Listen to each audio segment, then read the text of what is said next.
الحمد لله رب العالمين وبه نستعين وأشهد أن لا إله إلا الله وحده لا شريك له وأشهد أن محمدا عبده ورسوله صلى الله عليه وعلى آله وصحبه وسلم تسلیما کثیرا اما بعد. آج ہم انشاءاللہ تعالی عمدۃ الاحکام کی کتاب الطہارہ کی یہ حدیث پڑھیں گے جو عائشہ رضی اللہ عنہا سے مروی ہے. عن عائشہ رضی اللہ عنہا ان ام حبیبۃ استحیضت 7 سنین فسألت رسول اللہ صلی اللہ علیہ وسلم عن ذلك فأمرها أن تغتسل فكانت تغتسل لكل صلاة. یہ حدیث صحیح بخاری میں کتاب الحیض باب عرق الاستحاضہ اور صحیح مسلم کتاب الحیض باب غسل المستحاضہ وصلاتها اور ابو داود کتاب الطہارہ باب من قال اذا اقبلت الحیضہ تدعو الصلاة اور سنن ترمذی میں کتاب الطہارہ باب ما جاء فی المستحاضہ انہا تغتسل عند کل صلاة اور سنن نسائی میں کتاب الطہارہ باب الاغتسال من الحیض والاستحاضہ اور سنن ابن ماجہ میں کتاب الطہارہ باب ما جاء فی المستحاضہ اذا اختلط علیہ الدم. آئیے پہلے اس حدیث کا معنی دیکھ لیتے ہیں. عائشہ رضی اللہ عنہا بیان کرتی ہیں کہ ام حبیبہ رضی اللہ عنہا کو 7 سال تک استحاضہ کا خون آیا.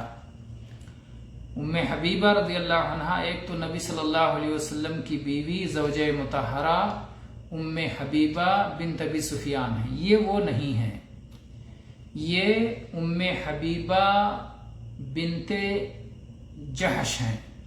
جیسے زینب بنت جہش نبی کریم صلی اللہ علیہ وسلم کی زوجہ مطہرہ ہیں، ان کی بہن ہیں.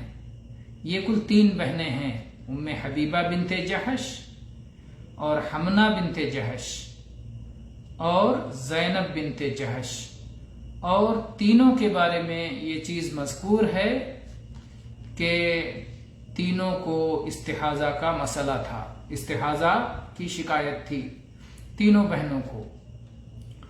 تو بہرحال یہ 7 سال تک انہیں استحاضہ کا خون آتا رہا.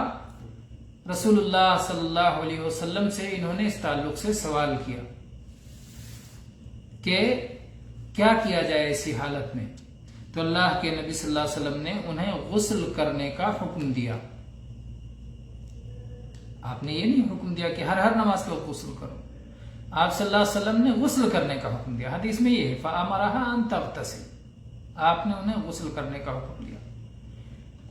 پھر عائشہ رضی اللہ عنہ کہتی ہیں فَكَانَتْ تَغْتَسِلُ لِكُلِّ صَلَاةٍ، وہ ہر صلاح کے وقت غسل کیا کرتی تھیں. علماء کہتے ہیں کہ یہ ان کا اجتہاد تھا. انہوں نے یہ سمجھا کہ مجھے ہر صلاح کے وقت غسل کرنا چاہیے. اللہ کے نبی صلی اللہ علیہ وسلم نے یہ ان پر فرض نہیں کیا تھا. استحاضہ کا مسئلہ بیماری کا مسئلہ ہے، اور کچھ اور بھی بیماریاں ہیں جیسے سلس البول کا مسئلہ ہے، سلس الریاح کا مسئلہ ہے. یعنی کوئی الحمدللہ یعنی کوئی بیماری جو مستقل لگی رہے، جو اس کی طہارت کو باقی نہ رہنے دے. اسی طرح سے ایک استحاضہ کا مسئلہ بھی ہے. حیض کا جہاں تک مسئلہ ہے، عورتوں کو آنے والے خون 3 طرح کے ہوتے ہیں. ایک حیض ہے جو مہینے کے متعین دنوں میں آتا ہے اور جس کے واضح اور معلوم اوصاف ہیں. اور ایک نفاس کا خون ہے جو ولادت کے وقت اور اس کے آس پاس میں آتا ہے، اور حیض اور نفاس کے مسائل یکساں ہیں. اور ایک استحاضہ کا خون ہے جو بیماری کا خون ہے. اس حالت میں حیض کے احکام لاگو نہیں ہوتے بلکہ طہارت کے احکام لاگو ہوتے ہیں. اس حدیث کی بنیاد پر اہل علم نے کہا ہے کہ اگر کوئی استحاضہ والی خاتون یعنی جس کی ماہواری بگڑ گئی ہو اور حیض کے دن ختم ہو جانے کے بعد بھی اس کو خون آتے رہتے ہوں، تو اس کے لیے مستحب یہ ہے کہ ہر صلاح کے وقت وہ غسل کر لے۔ ایک حدیث میں ایک اور کیفیت آئی ہے کہ 2 صلاح کو جمع کر لے، یعنی 5 صلاتوں کو ادا کرنے کے لیے وہ 3 غسل کیا کرے۔ ایک غسل کر کے ظہر و عصر کو ایک ساتھ پڑھ لے، جمع سوری، ظہر کو آخری وقت میں اور عصر کو اول وقت میں، اور پھر ایک غسل کر کے مغرب اور عشاء پڑھ لے، مغرب کو آخری وقت میں اور عشاء کو اول وقت میں، اور ایک غسل فجر کے لیے کرے۔ اس طرح سے 3 وقت غسل کر کے وہ 5 صلاح ادا کرے، اور یا پھر 5 وقت کے لیے 5 غسل کرے۔ یہ مستحب حالت ہے، لازمی نہیں ہے۔ اور اس کے لیے جو چیز لازم ہے وہ یہ کہ ہر صلاح کے وقت میں وضو کرے، یعنی ظہر کے لیے ایک وضو کیا، ظہر کا وقت شروع ہوا، استنجا کرے، اور اس کے بعد میں وہ وضو کرے، استنجا کرے، اس کے بعد وضو کرے، اور وضو کرنے کے بعد جتنے نوافل، سنتیں، فرض اور عصر کا وقت آنے تک جتنی صلاح پڑھنا چاہے وہ اس کے لیے جائز اور درست ہے۔ اہل علم نے استحاضہ کے سلسلے میں کہا ہے کہ 3 قسم کی عورتیں ہوتی ہیں۔ استحاضہ کے معاملے میں عورتوں کی 3 تقسیم بنتی ہے۔ ایک تو یہ ہے کہ عورت حیض کے معاملے میں معتادہ ہے، یہ پہلی تقسیم ہے۔ اس کی ایک عادت بنی ہوئی ہے، مثلا جب سے اسے حیض آنا شروع ہوا تب سے استحاضہ کی بیماری ہونے سے پہلے تک، یعنی 2 سال، 4 سال، 6 سال، 8 سال، اس کی ایک عادت بنی ہوئی ہے۔ 5 دن اس کے مہینے میں حیض کے ہوتے ہیں، یا 7 دن حیض کے ہوتے ہیں، یا 6 دن حیض کے ہوتے ہیں، یا 8 دن حیض کے ہوتے ہیں۔ حیض زیادہ سے زیادہ 15 دن تک حیض کا خون آتا ہے، اور کم سے کم 1 دن رات 24 گھنٹے کم سے کم، اور زیادہ سے زیادہ 15 دن تک آتا ہے۔ لیکن یہ بہت کم، کچھ عورتوں کو ایسا ہوتا ہے۔ عام طور پر عورتوں کو 5 دن، 6 دن، 7 دن، 8 دن، یہ عام طور پہ عورتوں کو آتا ہے۔ اور اس معاملے میں عورتوں کے مہینے مختلف ہوتے ہیں۔ کسی عورت کو 5 دن خون آتا ہے اور 25 دن وہ پاک رہتی ہے، تو گویا اس کا مہینہ کتنے دن کا ہوا؟ 30 دن کا ہوا۔ 25 5 30۔ کسی عورت کا مہینہ 32 دن کا ہوتا ہے، 25 دن وہ پاک رہتی ہے اور 7 دن اسے خون آتا ہے، تو 25 5 30 2 32 دن، اس کا مہینہ 32 دن کا ہو گیا۔ یہ 32 دن کے حساب سے اس کا چلتا رہتا ہے۔ بعض عورتوں کا مہینہ 20 دن کا ہی ہوتا ہے، یعنی 25 دن کا، یعنی 5 دن ان کو خون آتا ہے اور 20 دن وہ پاک رہتی ہیں، تو 25 دن ہی کا ان کا مہینہ ہوتا ہے، ان کا مہینہ چھوٹا ہوتا ہے۔ بعض عورتوں کا مہینہ بڑا ہوتا ہے، 35 دن تک چلا جاتا ہے کہ وہ 7 دن تک ان کو خون آتا ہے اور ان کو 27 دن یا 28 دن وہ پاک رہتی ہیں۔ تو اس طرح سے 34-35 دن کا ان کا مہینہ ہو جاتا ہے۔ تو اس معاملے میں مختلف عورتیں الگ الگ ان کا مہینہ ہوتا ہے۔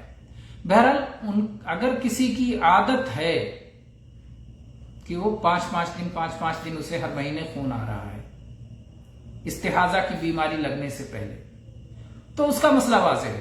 جتنے دن تک حیض آیا اسے حیض کا دن مانے اور ان دنوں میں صوم و صلات نہ کرے۔ اللہ نے صلات کو معاف کر دیا ہے، صوم کی قضا کرنا ہوگا، اور اس کا شوہر اس کے ساتھ جمع نہ کرے۔ ایسی حالت میں جمع حرام ہے، البتہ مباشرت جائز ہے اوپر سے، اور لنگوٹ وغیرہ باندھ کر کے اس سے قریب ہوا جا سکتا ہے۔ اللہ کے نبی صلی اللہ علیہ وسلم نے یہودیوں کی مخالفت فرمائی اور آپ نے کہا کہ ان کے ساتھ کھاؤ، ان کے ساتھ بستر پہ لیٹو، سارے معاملات کرو سوائے جماع کے، ہم بستری کے سوا۔ یہ حیض کا مسئلہ ہے۔ لیکن استحاضہ کے مسئلے میں تو وہ پاک ہوتی ہے، اس کے لیے صلاۃ بھی پڑھنا ہے، صوم بھی رکھنا ہے، عورت سے شوہر کے لیے ہم بستری کرنا بھی جائز ہے استحاضہ کی حالت میں۔ تو اگر کسی خاتون کی عادت اسے معلوم ہے، وہ معتادہ کی قسم میں آتی ہے، تو وہ اپنے عادت کے حساب سے معاملہ کرے۔ اس کا معاملہ کلیئر ہے اور آسان ہے کہ اس کو 5 دن تک حیض آتا تھا یا 7 دن تک آتا تھا، اتنے دن کو حیض مانے، اس کے بعد بھی خون جاری ہے، غسل کرے اور اس کے بعد اپنے آپ کو پاک تصور کرے اور پاک عورتوں جیسی رہے، صلاۃ پڑھے، صوم رکھے، ہم بستری شوہر سے کرے، سارے مسائل۔ تو یہ ہوئی عورتوں کی ایک قسم استحاضہ کے معاملے میں جنہیں معتادہ کہتے ہیں۔ دوسری قسم ہے جنہیں ممیزہ کہتے ہیں۔ ممیزہ کا مطلب اس عورت کو حیض کے خون کا پتہ ہے اور استحاضہ کے خون کا پتہ ہے، وہ پہچان لیتی ہے کہ مجھے جو حیض کا خون آتا ہے، طبعی خون جو بیماری کا نہیں ہے، وہ سیاہ ہوتا ہے، وہ گاڑھا ہوتا ہے، وہ بدبودار ہوتا ہے، وہ اسے اچھی طرح پہچان لیتی ہے۔ اور جو استحاضہ کا اور بیماری کا خون ہوتا ہے، رگ کے پھٹنے کی وجہ سے جو خون آتا ہے، وہ سرخ ہوتا ہے، وہ باریک ہوتا ہے، وہ اتنا بدبودار نہیں ہوتا جس طرح سے حیض کا خون بدبودار ہوتا ہے۔ تو جب وہ تمیز کر لیتی ہے تو اس کے لیے بھی معاملہ آسان ہے۔ جب تک حیض کا خون رہے تب تک صوم و صلاح معاف ہے، صوم کی قضا کرے گی، صلاح کی قضا نہیں ہے، اور ہم بستری حرام ہے، جماع حرام ہے۔ اور جب استحاضہ کا خون آنے لگے جس کو وہ پہچان لیتی ہے تو وہ غسل کرے حیض مکمل ہونے کے بعد، حیض ختم ہو جانے کے بعد، اور غسل کرنے کے بعد وہ استحاضہ کے خون کی حالت میں اپنے آپ کو پاک مانے، صوم و صلاۃ کرے اور شوہر کے ساتھ ملاپ بھی درست ہے۔ تو یہ 2 صورتیں ہو گئی، ایک معتادہ، دوسرے ممیزہ۔ عورتوں کی تیسری قسم ہے جسے کہتے ہیں متحیرہ، حیران ہے، جس کی نہ کوئی عادت بنی ہوئی تھی اور جو نہ خون میں تمیز کر پاتی ہے کہ کون حیض کا خون ہے اور کون استحاضہ کا خون ہے۔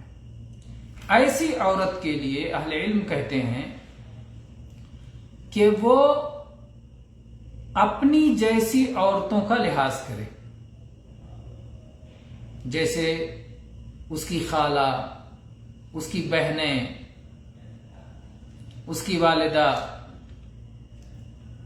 تو ان کا لحاظ کر کے وہ ان کو جتنے دن حیض آتا ہے اس کو وہ حیض کے دن مان لے، اور اس کے بعد کے دنوں میں حیض مکمل ماننے کے بعد جس دن حیض ختم ہو رہا اس کو اس دن غسل کرے، اور غسل کرنے کے بعد پھر اس کو استحاضہ کا خون مانے اور اپنے آپ کو پاک مانے۔ تو یہ اہل علم نے استحاضہ کے معاملے میں تقسیم کی ہے کہ استحاضہ کے معاملے میں جو عورت معتادہ ہے اس کا مسئلہ کلیئر ہے، عادت کے دنوں کو حیض مانے، باقی کو استحاضہ۔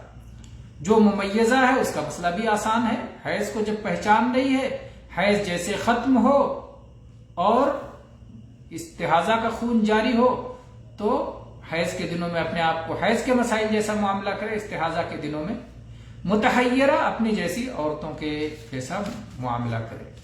تو یہ ہے یہ مسئلہ کہ جس عورت کو خون مستقل مہینے بھر جاری رہے تو پورا مہینہ یہ حیض کا خون نہیں ہے بلکہ یہ بیماری کا خون ہے۔ جب حیض کا خون آئے تبھی اس پر صلاۃ اور صوم منع ہے اس حالت میں، اور صوم کی قضا کرے گی اور صلاۃ معاف ہے۔